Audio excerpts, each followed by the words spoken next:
रोज एक नई कहानी देखने के लिए चैनल को सब्सक्राइब करें और बेल आइकन दबाना ना भूलें। मीनू अपनी ननद कुहू के पास हाथ में एक कॉपी पेन लिए हुए जाती है और कहती है, ननद जी मुझे तो समझ नहीं आ रहा कि आखिर मैं आपके कितने राजों पर पर्दा डालूं। आधे से ज्यादा तो मुझे याद ही नहीं रहते, जिस वजह से मैंने कॉपी में लिखना शुरू कर दिया है। भाभी, आप मुझसे और इस घर से प्यार करती हो ना, तो फिर राज को राज बनाकर तो रखना ही होगा, नहीं तो घर में कलेश हो जाएगा। और आप तो जानती हो कि घर में कलेश हुआ तो माँ को दिल की बीमारी है, उनके साथ क्या हो क्या नहीं किसे पता। तो आप जानती है ना कि आपकी भलाई किसमें है। जी जी ननद जी, बहुत अच्छे से जानती हूँ, राज को राज बनाए रखने में ही भलाई है। बिल्कुल सही भाभी। तो अब आप ये बात किसी को भी नहीं बताओगी कि मैं रात भर घर से बाहर थी। हाँ दीदी, नहीं कहूँगी। मीनू इतना बोल ही रही थी कि तभी उसकी सास संगीता उसे आवाज देती है। मीनू जल्दी से अपनी सास के पास जाती है और कहती है, क्या हुआ माँ जी, आपने बुलाया, कोई काम है क्या? हाँ बहू, काम ये कि मेरे कमरे की अलमारी ठीक कर दे, बड़े दिन से कपड़े सही करके नहीं रखे हैं। ठीक है माँ जी, मैं कर देती हूँ। सुन बहू, तो ये कॉपी पेन लेके क्या करती रहती है? क्या लिखती है इसमें? ला दिखा जरा मुझे। नहीं नहीं माँ जी, आप क्या करेंगी इसे देखकर? इसमें आपके काम का कुछ भी नहीं लिखा। वो क्या है ना, आजकल मैं एक नई भाषा सीख रही हूँ यूट्यूब पर, तो वही उसके ही इम्पोर्टेंट वर्ड्स लिखती हूँ। मैं चाहती हूँ ठीक कर दूँ आपकी अलमारी, है ना? इतना कहकर मीनू जल्दी से वहाँ से चली जाती है। मीनू एक बहुत ही प्यारी और सीधी सी लड़की थी। जब से संगीता उसे अपने घर बहू बना के लाई थी, तब से मीनू ने हर जिम्मेदारी को दिल से निभाया था। तो वहीं मीनू की ननद कुहू बड़ी ही शातिर दिमाग की लड़की थी, जिसे अपनी भाभी की अच्छाई का फायदा उठाना सही तरीके से आता था। ऐसे ही एक दिन मीनू बाजार से घर आ रही होती है कि तभी वो अपनी ननद को किसी लड़के के साथ हाथों में हाथ डाले हुए देख लेती है और खुद से बोलती है, अरे ननद जी, ये किस लड़के के साथ आशिकी कर रही हैं? ये वो लड़का तो नहीं है जिसे मैंने उस दिन इनके साथ देखा था, और वो तो कुहू का बॉयफ्रेंड था, तो फिर ये कौन है? और ननद जी इतने सारे पैसे क्यों दे रही है इस लड़के को? हाय, क्या करूं? जाकर पूछूं क्या? नहीं, यही वेट करती हूँ, जैसे ही लड़का जाएगा मैं जल्दी से ननद जी से पूछ लूंगी। कुछ देर बातें करने के बाद वो लड़का वहाँ से चला जाता है और कुहू भी बिल पे करके बाहर आ रही होती है। तभी एकदम से उसके सामने मीनू आती है और कहती है, कुहू, ये लड़का कौन था और तुमने इसे पैसे क्यों दिए? बोलो। भाभी, आप ऐसे एकदम से कहाँ से आ गई? मैं कहीं से भी आई, ये छोड़ो, ये बताओ कि ये सब क्या है? भाभी, वो लड़का मेरा एक्स बॉयफ्रेंड था। वो हमारे कुछ पर्सनल फोटो लेकर मुझे ब्लैकमेल कर रहा था, तो बस उसी का मुंह बंद करवाने के लिए और पीछे छुड़वाने के लिए पैसे दिए उसे। क्या? पर आपके पास ये पैसे आए कहाँ से? और कहाँ से आएंगे भाभी? कल मैंने भाई से उनका एटीएम कार्ड ले लिया था, ये कह कर के मुझे कॉलेज की फीस भरनी है और कुछ पैसों की जरूरत आपको भी है और थोड़े बहुत मेरे पास भी थे। यही कि घुमा फिराकर आपने मेरे नाम का ही यूज किया। अब आपके भैया पूछेंगे तो मैं उनको क्या बोलूँगी? मुझे नहीं पता भाभी आपको क्या कहना है और क्या नहीं।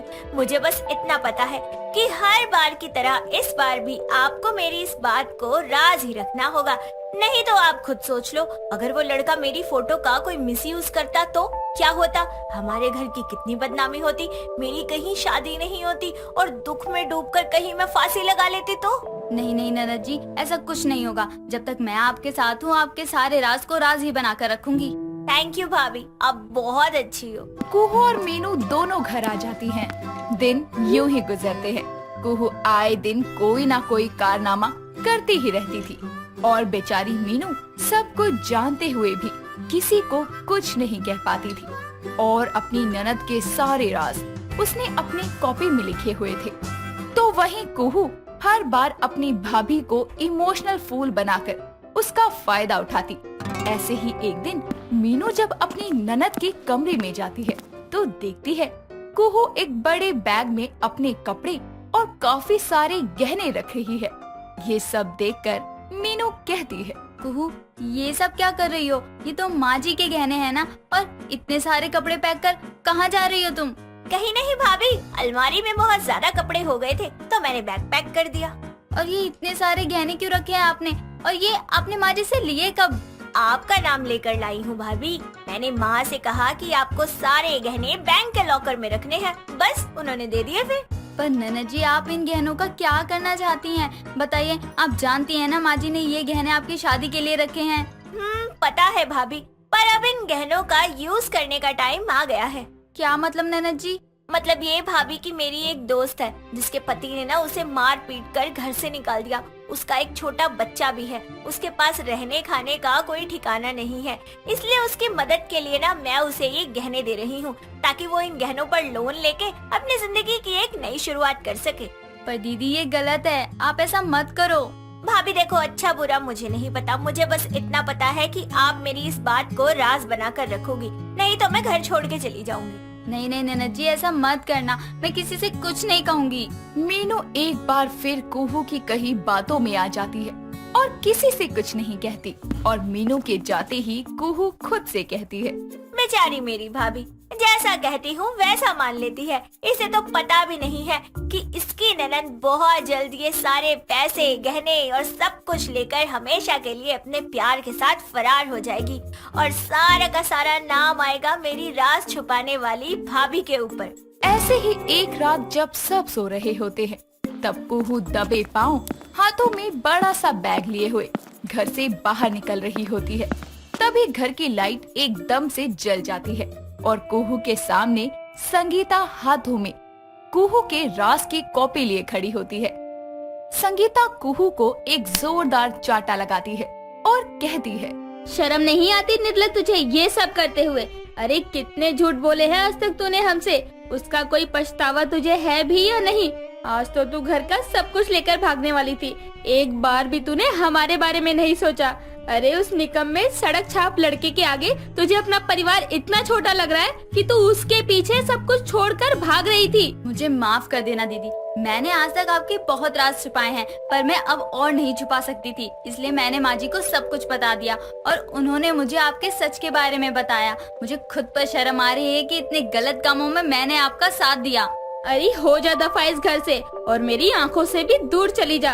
सब कुछ तो लूट लिया तूने हमारा, झूठ बोल बोल कर आज तक पता नहीं कितना लूटा है तूने हमें। मुझे तो शर्म आती है कि तू मेरी बेटी है, तूने मेरी कोख से जन्म लेकर मुझे इतना शर्मिंदा कर दिया है कि मैं ये सोचती हूँ कि तू मर क्यों नहीं गई पैदा होते ही। तेरे जैसी बेटी को जन्म देकर तो मुझे अपने आप को माँ कहलाने में भी शर्म आ रही है। अपनी माँ की बात सुनकर कुहू को अपनी गलती का एहसास होता है और वो हाथ जोड़कर अपनी माँ और भाभी से माफी मांगने लगती है।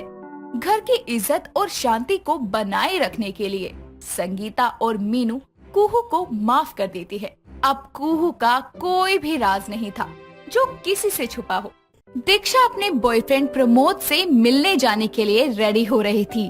तभी वो मिरर के सामने बैठकर गाते हुए बोलती है, हवा के झोंके आज मौसमों से रूठ गए, गुलों की शोखियों को भंवरे आके लूट गए।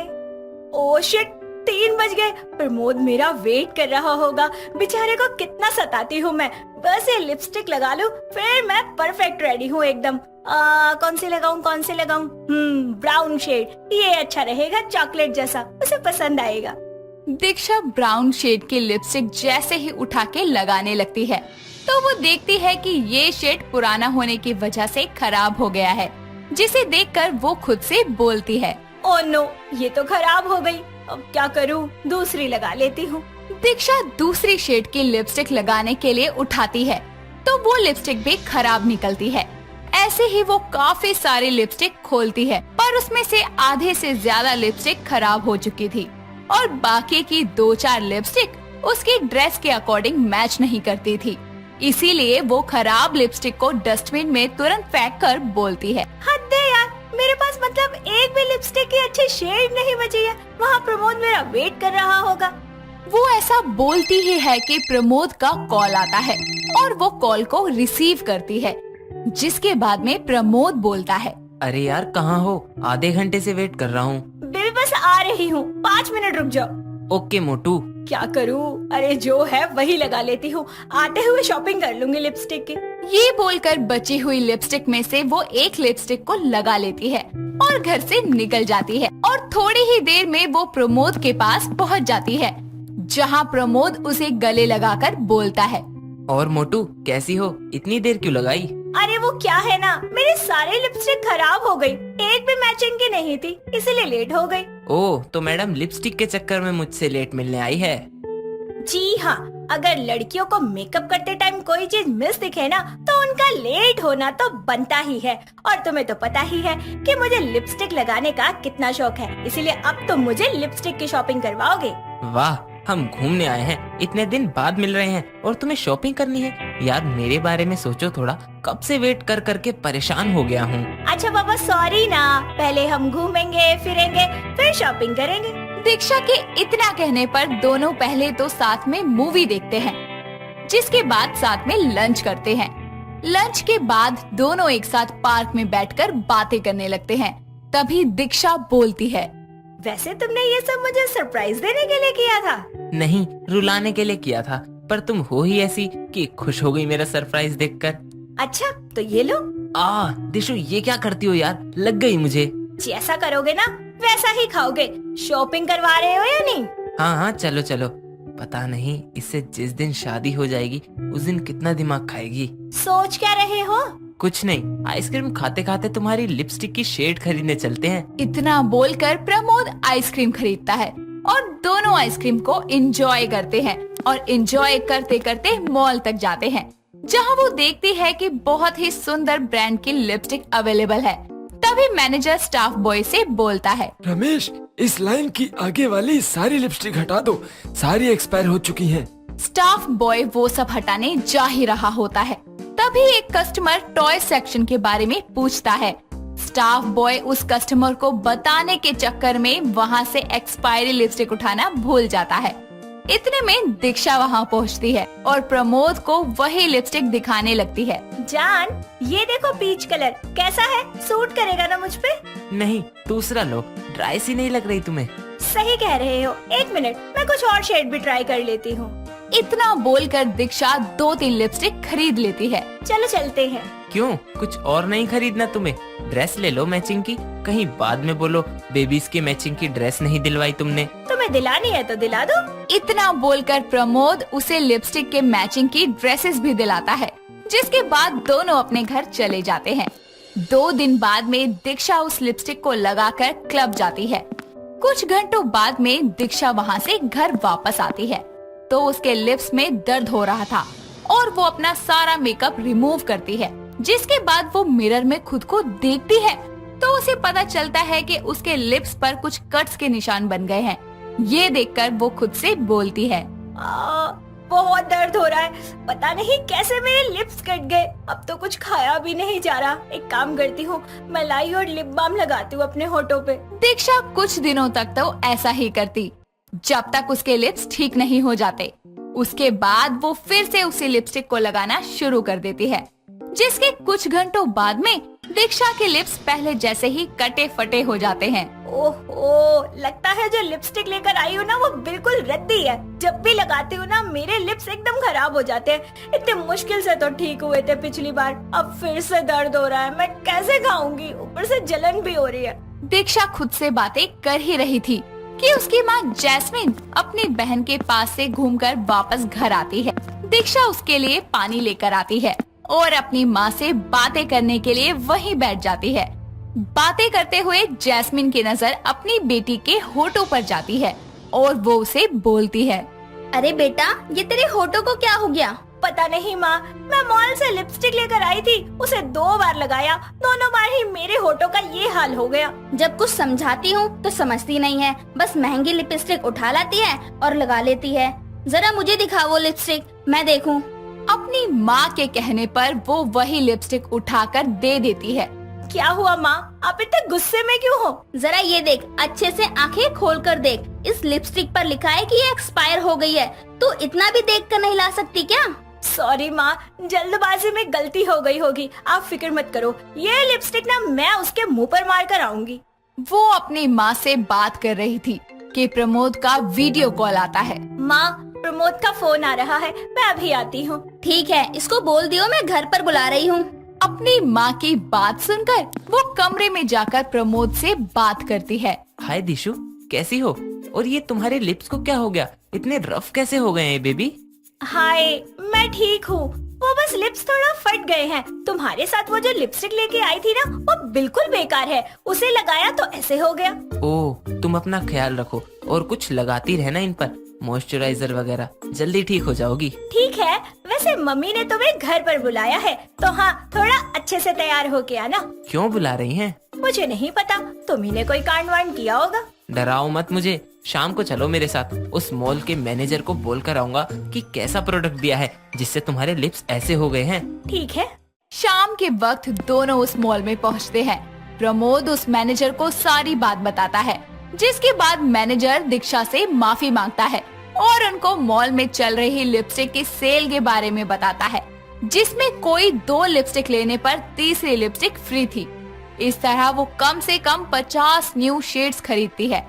प्रमोद दीक्षा के साथ में उसके घर आता है और जैसे ही दोनों घर में कदम रखते हैं, वहाँ दोनों की फैमिली पार्टी पॉपर्स ब्लास्ट करते हुए बोलती है, सरप्राइज! माँ, ये सब क्या है? अरे बेटा, अभी नहीं समझी? देख, प्रमोद के पेरेंट्स को भी बुला लिया है मैंने। आज तुम्हारी एंगेजमेंट है। जाओ जल्दी, तुम दोनों भी तैयार हो जाओ। इस तरह दोनों रेडी होकर नीचे आते हैं और एक दूसरे को एंगेजमेंट रिंग पहनाते हैं, जिसके बाद सब एक दूसरे के साथ में फोटो क्लिक करवाते हैं और प्रमोद छुपके से दीक्षा के कान में कहता है, तीशु, तुम्हारे लिप्स तो पहले से भी ज्यादा जूसी लग रहे हैं। आगे का क्या प्लान है? पागल हो तुम? कोई सुन लेगा तो क्या कहेगा? अरे जाने मन, मैं तो मजाक कर रहा था। और इस तरह कुछ ही दिनों में दोनों के पेरेंट्स उनकी धूमधाम से शादी करवा देते हैं और सब खुशी खुशी रहने लगते हैं। तन्वी और नवीन की शादी को 6 महीने हो चुके थे। दोनों साथ में बहुत खुश थे। ऐसे ही एक दिन तन्वी जब ऑफिस जा रही होती है, तो उसके पड़ोसी मिश्रा जी उसे रास्ते में मिलते हैं और बोलते हैं, अरे तन्वी, कैसी हो? मैं ठीक हूँ। तुम शादी के बाद भी ऑफिस जाती हो? हाँ, क्यों? तो नवीन के लिए टाइम कैसे निकालती हो? वैसे ही जैसे आप मेरी जिंदगी में टांग अड़ाने का टाइम निकालते हैं। तन्वी की ये बात सुनकर मिश्रा जी का मुंह बंद हो जाता है और वो वहाँ से चले जाते हैं। तो वहीं तन्वी भी अपने ऑफिस निकल जाती है। शाम को नवीन और तन्वी को एक दोस्त के घर पार्टी में जाना होता है। ऐसे में तन्वी शॉर्ट ड्रेस पहनकर नवीन के साथ जाने के लिए घर से निकलती है कि तभी लिफ्ट में मिसेस गुप्ता उसे मिलती है, जो नवीन से बोलती है, तो आज कहाँ जाने का प्लान है? बस वो एक दोस्त के घर पार्टी है, वहीं। लेकिन ये ड्रेस थोड़ा छोटा नहीं है? क्या? आंटी जी, आपकी सोच से तो बड़ी ही है। ये सुनकर मिसेस गुप्ता का मुंह खुला का खुला रह जाता है और तन्वी नवीन के साथ पार्टी में पहुंच जाती है, जहां वो लोग काफी एंजॉय करते हैं। वहीं उनके एक दोस्त की वाइफ उसे खाना खिला रही होती है। ऐसे में वो दोस्त नवीन से बोलता है, क्या बात है नवीन, बहुत कमजोर हो गया है तू। बीवी खाना नहीं देती क्या? ये बात सुनकर तन्वी जवाब देते हुए बोलती है, वो क्या है ना कि हमारे घर पे बेबी सिटर्स नहीं है, इसीलिए वो खुद ही खाना खा लेता है। क्या? हाँ। तन्वी की ये बात सुनकर वहाँ मौजूद सभी लोग हंसने लगते हैं, जिसके कुछ देर बाद नवीन और तन्वी भी घर लौट आते हैं। कुछ दिन ऐसे ही बीत जाते हैं और एक दिन तन्वी को किसी के घर शादी में जाना होता है, जहां उनके साथ उनकी दूर की मौसी भी जाती है, जो कार में बैठी तन्वी को ड्राइविंग सीट पर देखती है और बोलती है, तन्वी, तुम गाड़ी चलाओगी? अरे हमें जिंदा तो पहुंचा दोगी ना? क्यों, आप अपने बच्चों और अपने पति को गुड बाय बोलकर नहीं आई? अरे नवीन, तुमने अपनी गाड़ी का इंश्योरेंस तो करवाया है ना? नवीन का तो पता नहीं, लेकिन मैंने अपनी गाड़ी का इंश्योरेंस करवा रखा है और अब तो ये भी प्रूव हो चुका है कि औरतें आदमियों से ज्यादा अच्छी ड्राइव करती हैं। नहीं, मैं तो बस ये कह रही थी कि तुम लड़की हो, थोड़ा मुश्किल होगा ना ये सब। मुश्किल तो लोगों की सोच बदलना होता है, और रही बात ड्राइविंग की तो वो बहुत आसान है। हाँ हाँ, तुम बोल तो ठीक रही हो। चलो चले, देर हो रही है। कुछ ही देर में वो लोग शादी में पहुंच जाते हैं, जहां सभी अच्छे से शादी एंजॉय करते हैं और तन्वी ने गले में डायमंड का नेकलेस पहना होता है। तभी वहाँ उसकी भाभी नैना आती है और बोलती है। अरे तन्वी, कैसी हो?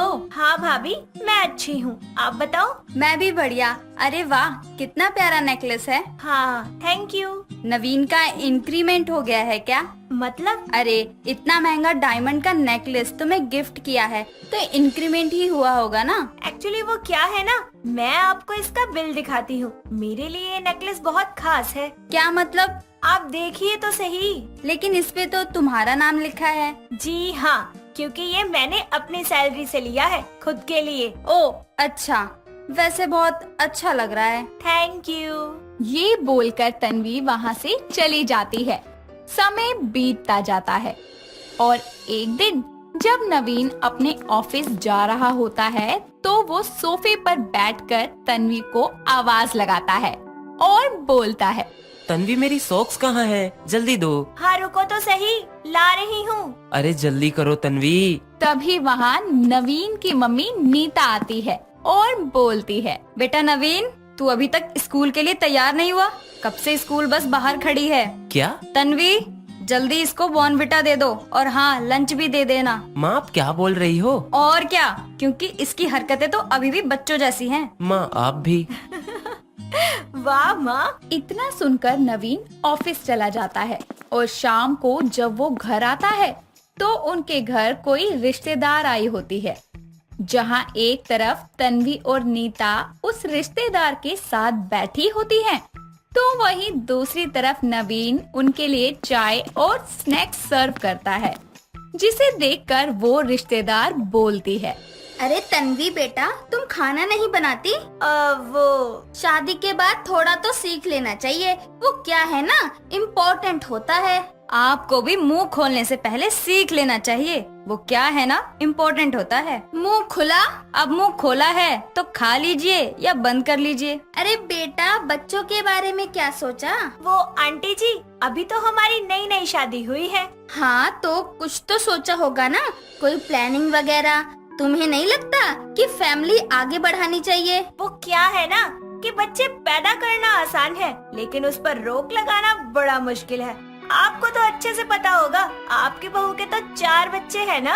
अरे नहीं नहीं, मेरा वो मतलब नहीं था। कोई नहीं जी, आपका जो भी मतलब हो। वैसे मैं आपके लिए पानी मंगवाऊं? वो क्या है ना, जली तो बहुत होगी आपकी। अरे आप भी ना कैसी बातें कर रही हैं? बच्चों की बात का भी कभी बुरा लगता है भला? हाँ आंटी जी, ये तो है। कुछ देर ऐसे ही बातचीत करने के बाद वो रिश्तेदार अपने घर चली जाती है।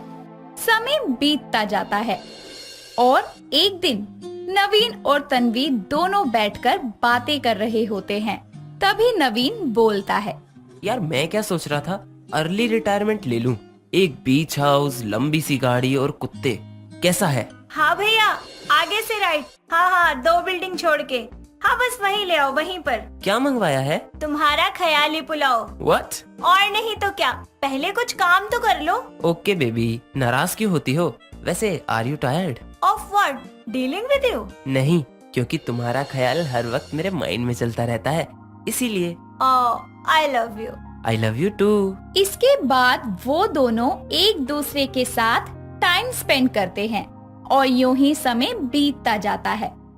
ऐसे ही एक दिन नवीन को प्रमोशन मिलता है, जिसके लिए उनके घर पर एक पार्टी रखी जाती है, जहां सभी लोग बहुत एंजॉय करते हैं। तभी एक बार फिर से मिसेस गुप्ता तन्वी से बोलती है, क्या बात है तन्वी, तुमने फैमिली प्लानिंग की या नहीं?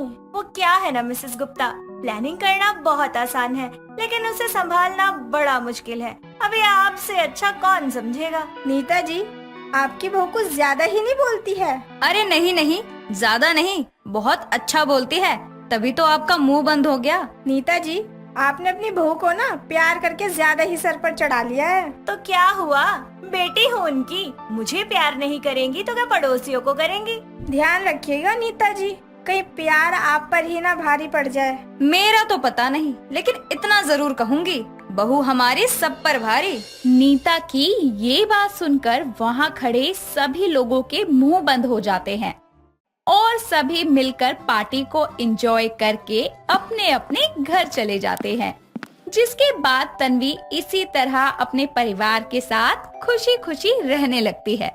दोस्तों, अगर आपको ये कहानी पसंद आई तो इसे लाइक करें, शेयर करें और कमेंट करके बताएं कि कहानी में आपको सबसे अच्छा क्या लगा।